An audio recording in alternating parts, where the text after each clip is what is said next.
বৃহস্পতিবার প্রকাশিত হয়েছে এসএসসি পরীক্ষার ফলাফল। কোনো কোনো স্কুলে যেমন জিপিএ 5 পেয়েছে সবাই, তেমনি কোনো কোনো স্কুলে পাশ করেনি কেউ।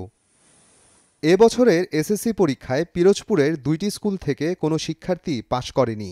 একটি সদর উপজেলার জুজখোলা সম্মিলিত মাধ্যমিক বালিকা বিদ্যালয়, আরেকটি ভান্ডারিয়া উপজেলার মধ্যচরাইল মাধ্যমিক বিদ্যালয়। স্থানীয়দের অভিযোগ, প্রতিষ্ঠান দুটি এমপিওভুক্ত হলেও শিক্ষকরা বেশ অসচেতন, পড়ালেখার মানও তেমন ভালো নয়। প্রত্যন্ত অঞ্চলে হওয়াতে শিক্ষা কর্মকর্তাদেরও তদারকি নেই। পার্শ্ববর্তী আরও স্কুল আছে, অধিকাংশ ভালো স্টুডেন্টগুলো ওইসব স্কুল মাদ্রাসায় চলে যায়। এখানে হয় কি, ঝরে পড়া স্টুডেন্টগুলো বেশি এখানে ভর্তি হয়।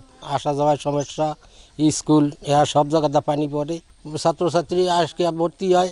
বিয়ে তো আলা আছে, বিয়ে তো আছে, এত লেখাপড়া বেশি একটা সুবিধাজনক না। স্কুলটা যাতে শিক্ষা পাল্টাই ভালো আনা হয় এবং লেখাপড়া যাতে ভালো হয়, মেয়েদের এরা তো মারজাত, মেয়েদের ভালো লেখাপড়া হয় এইটাই চাই। আর স্কুলের এই সাইডটা এই জায়গাটা পিস করিয়ে দেওয়া লাগে, এরা স্কুলে যায় মেয়েরা।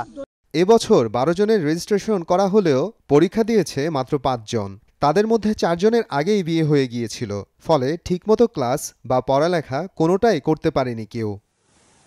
এছাড়াও মধ্যচরাইল মাধ্যমিক বিদ্যালয় থেকে এবছর পরীক্ষা দিয়েছিল 4 জন নিয়মিত ও 1 জন অনিয়মিত শিক্ষার্থী, সেখানেও পাশ করেনি কেউ। সময় সংবাদ, পিরোজপুর।